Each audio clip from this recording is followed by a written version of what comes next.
Sir আপোনালোকে লিটাৰেচিৰ কাৰণে কি আনিছে? আমি প্ৰথমে এইখন বনাইছিলোঁ। এইখন হৈছে স্বৰবৰ্ণ শিকোৱা আহাৰ। এইখন আপুনি প্ৰথম এনেকৈ টানি যাওঁ আমি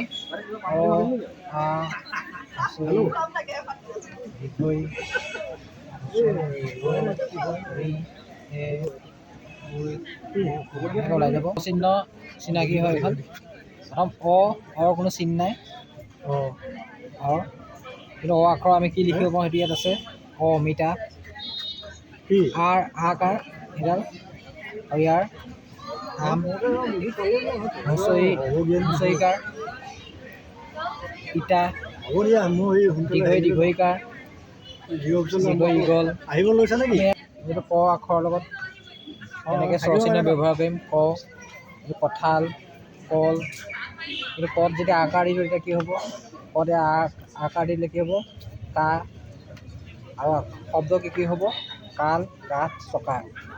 এতিয়া আমি ক বৰ্ণটো আমি সলাই দিব পাৰোঁ। আমি ইয়াত খ বৰ্ণ যোগ কৰিব পাৰোঁ। ইয়াত ক ঠাইত আমি বেলেগ বৰ্ণ তাত ভৰাই দিব পাৰিম। এইটো চ বৰ্ণ, এইটো ভৰাই দিছোঁ।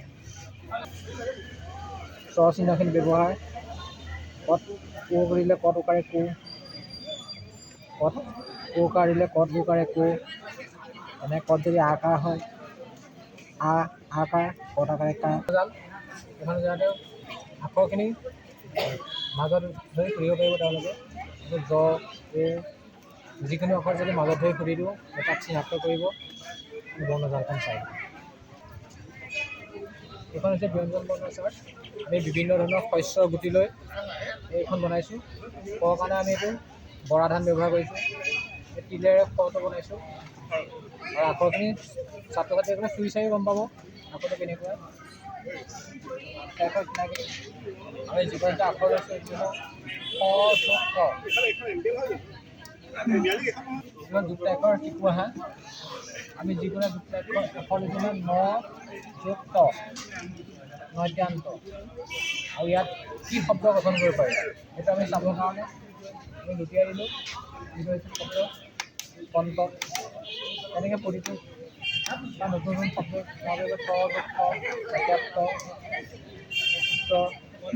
এয়া স্বৰচিহ্ন নোহোৱাকৈ শব্দ গঠন কৰিবলৈ শিকিব। প্ৰথমটো হৈছে কল। কলটো কেনেকৈ গঠন হয়? ক যোগ ল কল। আম। বিভিন্ন ফটো কাটি এলবাম বনাইছোঁ। ল'ৰা ছোৱালীটো মৌখিক ভাষা বিকাশ আচলতে। ল'ৰা ছোৱালীটো চালে মৌখিক ভাষা বিকাশ হ'ব। এইটো জীৱ জন্তু চাবলৈ পাব। বহুত ফটো লগাইছোঁ ইয়াৰ। ট্ৰেইন, এই ট্ৰেইনখনৰ যোগেদি ঋতুকেইটা আমি চিনাকি কৰাব খুজিছোঁ। প্ৰথমটো হৈছে প্ৰথম দবাত আছে ৬ ঋতুৰ নাম।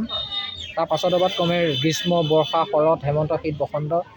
এয়া হ'ল আমাৰ পৰম্পৰাগত সমাজৰ লগত পৰিচয়। যিহেতু আমাৰ প্ৰায়খিনি ষ্টুডেণ্ট মিচিং জনজাতিৰ হয়, তেওঁলোকক আমি অসমীয়া কিছুমান বস্তুৰ লগত চিনাকি কৰিব বিচাৰিছোঁ। সেইবাবে কিছুমান বস্তু আছে যেনে চকী টোল এইখিনি তেওঁলোকে বেলেগ বেলেগ নামে ঘৰত নামাকৰণ কৰে। ইয়াৰ জৰিয়তে তেওঁলোকে আমাৰ যি নাম থলুৱা নাম সেইখিনি জানিব পাৰিব। হাল বোৱা দৃশ্য, কঠীয়া ৰোৱা দৃশ্য, এইটো যঁতৰ চকা। আচলতে এইখিনিত যিখিনি থলুৱা বস্তুৰ লগত তেওঁলোকক পৰিচয় কৰি দিয়ে আমাৰ ইয়াৰ মেইন উদ্দেশ্য হ'ল কেৰাহী খৰাহী চালনী কৰোঁতে বা টাউন চহৰলৈ গ'লে লাইটৰ নিয়ন্ত্ৰণ জানিব পাৰিব। আজিৰ লেটাৰ হাউচ হয়। ইয়াৰ জৰিয়তে ছাত্ৰ ছাত্ৰীয়ে ইংৰাজী এলফাবেটখিনি শিকিব পাৰিব। আৰু ইয়াত প্ৰতিটো এলফাবেটত বেলেগ বেলেগ ফটো আছে। এইটো এ এলফাবেটটো এ এপল এনেকৈ এয়া চি কাপ। ইয়াৰ শব্দ গঠন কৰিবলৈ শিকিব। চিৰ লগত যদি এ বৰ্ণটো হয় CAT কেট। এনেকৈ বি ধাৰণা দিবৰ কাৰণে আমি ব্যৱহাৰ কৰিছোঁ। 7-12 নাম আছে ইয়াত। এইকেইটা হৈছে আমাৰ অসমীয়া 12 মাহৰ নাম। এজোপা গছত 12 মাহ আছে। হৈছে অভ্যাসন যন্ত্ৰ। ইয়াত আমি লুডু গুটি মাৰি দিলে ও পৰিছে, ছাত্ৰ ছাত্ৰী ও আখৰ ইয়াত শিকিব পাৰিব। বিষয়ে চিনি পাব তেওঁলোকৰ বিষয়ে। আৰু টিভি পকালে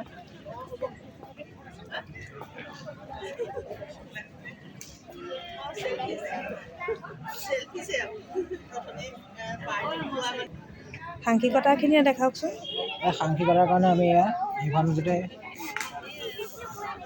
1 1 1 আৰু এটা বস্তু, এটা দুটা বস্তু।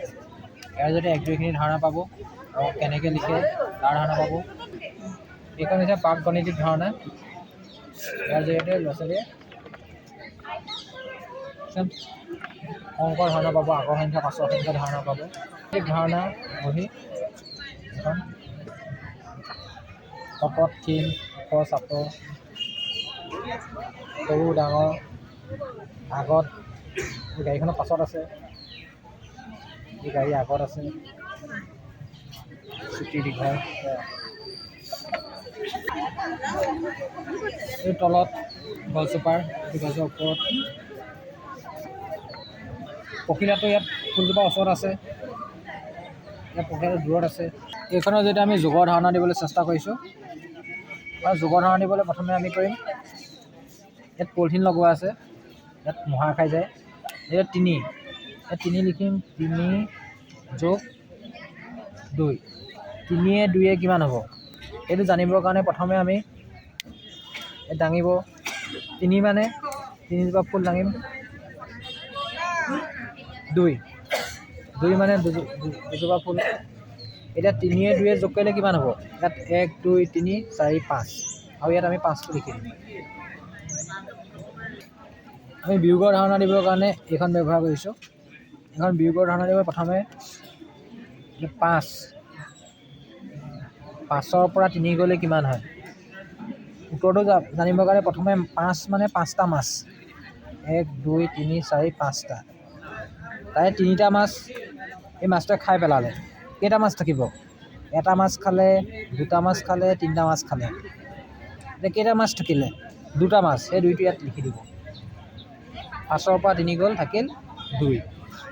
এই ধাৰণাটো আমি আৰু বেলেগ বেলেগ উপায়েৰে ধাৰণা দিব পাৰোঁ। বিয়োগৰ ইয়াত শলা ব্যৱহাৰ কৰি দিব পাৰোঁ, নহ'লে মণিগুটিৰ জৰিয়তে আমি এই বিয়োগৰ ধাৰণা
মই কৈছিলোঁ হেৰি লুটি খাই ভূত।